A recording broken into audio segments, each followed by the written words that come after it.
રોજગારીના પ્રશ્નો ઉપર આગળના સૂચિત પરિયોજના ભાગરૂપે સામાજિક માળખાકીય સુવિધાઓ જેમ કે શાળાઓ, કોલેજો આગળ આ સૂચિત પરિયોજનાના ભાગરૂપે સામાજિક માળખાકીય સુવિધાઓ, તાલીમ કેન્દ્રો, દવાખાનાઓ, ઔષધાલયો, તબીબી સુવિધાઓ, કોમ્યુનિટી હોલ, સહકારી સંસ્થાઓ, સામાન્ય વિસ્તરણ સેવા વગેરેનો વિકાસ કરવામાં આવશે આ પરિયોજનાની અંદર. સાહેબ, અત્યાર સુધી આપણી 8,500 હેક્ટર જમીન આપની પાસે છે અને એની અંદર આ જે બધી યોજનાઓ આની અંદર તમે દેખાડો છો એમાંની હાલમાં આ શા માટે કહી છે ખબર છે કે જૂના અનુભવને આધારે અમે બધા શંકાશીલ છીએ કે તમે જે અત્યારે વર્ણન કરો છો એનું પાછું પાલન થશે કે કેમ. તો અત્યારે હાલમાં આપણી પાસે આવી બધી કઈ સુવિધાઓ મોજૂદ છે? આપણે અદાણી વિદ્યા મંદિર સ્કૂલ જે સંપૂર્ણ કોસ્ટ ફ્રી સ્કૂલ છે ભદ્રેશ્વર ખાતે છે. એ જ મોડલ આપણે રેપ્લિકેટ કરીશું આગળ જતા.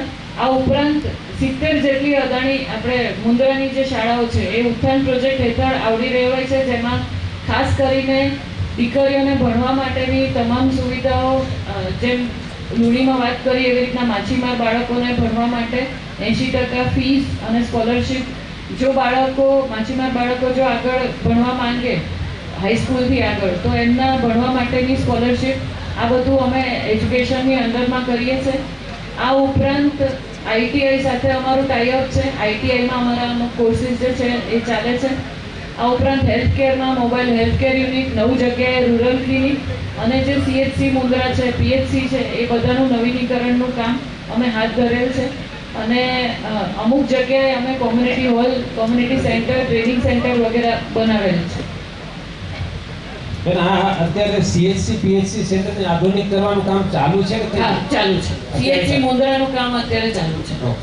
હવે આ વારે ઘડી આપણે એક ભદ્રેશ્વરની શાળાનો જ ઉલ્લેખ કરીએ છીએ બધી જગ્યાએથી. ભદ્રેશ્વર છેલ્લું ગામડું છે, એના પછી એક હટડી જ આવે છે. આ વિસ્તારની અંદર અમારા બાળકો પણ ઇંગ્લિશ મીડિયમ ભણી શકે, કારણ કે એ તો ગુજરાતી બોર્ડની અંદર છે. એના માટે આપણી પાસે શું વ્યવસ્થા છે અત્યારે હાલ?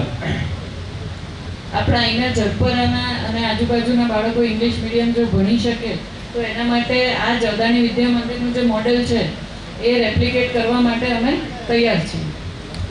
કરશો ક્યારે? સૂચિત પરિયોજના જેમ આવશે એમ અમને તમારી પાસે 60,000 કરોડ રૂપિયા પડ્યા છે આ બાબતના, અને આગલી જે આપણી હિયરિંગ હતી એમાં પણ ઘણું બધું CSR ફંડ વાપરવામાં આવશે એવી બાંયધરી તમારા દ્વારા આપવામાં આવે છે.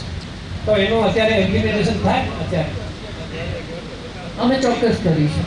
નજીકના ભવિષ્યમાં જ ઇંગ્લિશ મીડિયમ સ્કૂલ અમારું પ્લાનિંગ જ છે. મારો પ્રશ્ન લગભગ છેલ્લો છે. આપણા અત્યારે SEZ વિસ્તારની અંદર અને અન્ય કંપનીઓની અંદર સીધા અદાણીના એમ્પ્લોયની સંખ્યા અત્યારે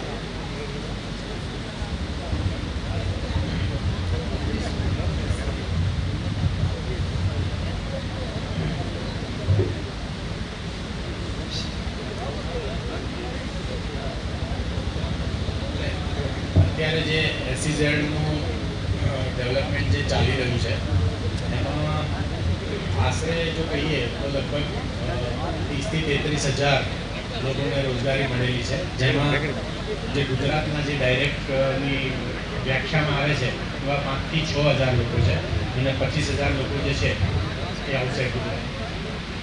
મારે કંઈ પૂછવાનું વધારે નથી રહેતું. આ ગંભીર છે. આમાં લેબર ને બધા આવી ગયા, કારણ કે આટલી બધી ઇન્ડસ્ટ્રીમાં લેબર અને ઇનડાયરેક્ટ લેબર પણ હશે કે ઇનડાયરેક્ટ જેને ઓક્યુપન્સ મળે છે, મતલબ કે સપોઝ કોઈ ટ્રક બિઝનેસમાં રિલેટેડ હોય એ પણ એક ફિગર હોય છે કે જે ઇનડાયરેક્ટ તમે રોજગારી આપી શકો છો. આ ખાલી લેબર છે, લેબર એટલે જે લેબર વર્ગ છે એ બધા આવી ગયા છે.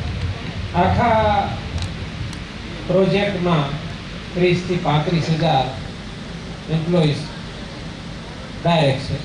ઇનડાયરેક્ટ માની લઈએ આપણે કે બીજા એટલા આવશે, બરોબર? સાહેબ, કોઈ સુવિધાઓ ન હોવા છતાં કોઈ સુવિધાઓ સરકાર શ્રી દ્વારા કોઈ મદદ ન મળતી હોવા છતાંય, ખાસ કોઈ મદદ થોડીક ગતિ મળતી હશે કેમ, તેમ છતાં એગ્રીકલ્ચર સેક્ટર અત્યારે આખા ભારતની અંદર 52% લોકોને રોજગારી આપી રહ્યું છે, એગ્રીકલ્ચર અને પશુપાલન, બરોબર? તો એના માટે સરકાર આટલી જ ગંભીર, આપનું ખાતું આટલું જ ગંભીર બને, અને અમે કોઈ પ્રદૂષણ નથી કરતા, ઝીરો પોલ્યુશન, બરોબર? તેમ છતાં અમારા માટે કોઈ ખાસ સુવિધાઓ નહીં, અને જે આ બધી તકલીફ પડે છે જ્યાંથી, એના માટે આટલી બધી લાલ જાજમ કેમ વિછાવવામાં આવે છે, એક ગંભીર પ્રશ્ન છે. અને અમે ઈચ્છીએ છીએ કે કોર્પોરેટની જવાબદારી છે કે અત્યારે આખું ભારતનું જ્યારે મેન્યુફેક્ચરિંગ સેક્ટર, એક્સપોર્ટ ઇમ્પોર્ટ જ્યારે ડાઉન થઈ ગયું હતું, ત્યારે એને અત્યારે ઇન્જેક્શન આપી રહ્યું હોય તો કોઈ એગ્રીકલ્ચર સેક્ટર છે. અને પોર્ટના તમામ અધિકારીઓ, પાવર પ્લાન્ટના તમામ અધિકારીઓ, એ બધાને એક મેસેજ આપવા માંગશું કે તમારી એનર્જી અને તમારું ઇમ્પોર્ટ એક્સપોર્ટ એ મોટા ભાગનું એગ્રીકલ્ચર સેક્ટર ઉપર નિર્ભર છે. તમે બહારેથી ફર્ટિલાઇઝર મંગાવતા હશો, ક્રૂડ તેલ મંગાવતા હશો, કે અહીંયાથી તમે એક્સપોર્ટ કરો છો, એ મોટા ભાગનું એગ્રીકલ્ચર પ્રોડક્ટ હોય છે. બહારેથી એટલી બધી કારોએ નથી આવતી, અહીંયાથી એટલી બધી કારોએ નથી જતી.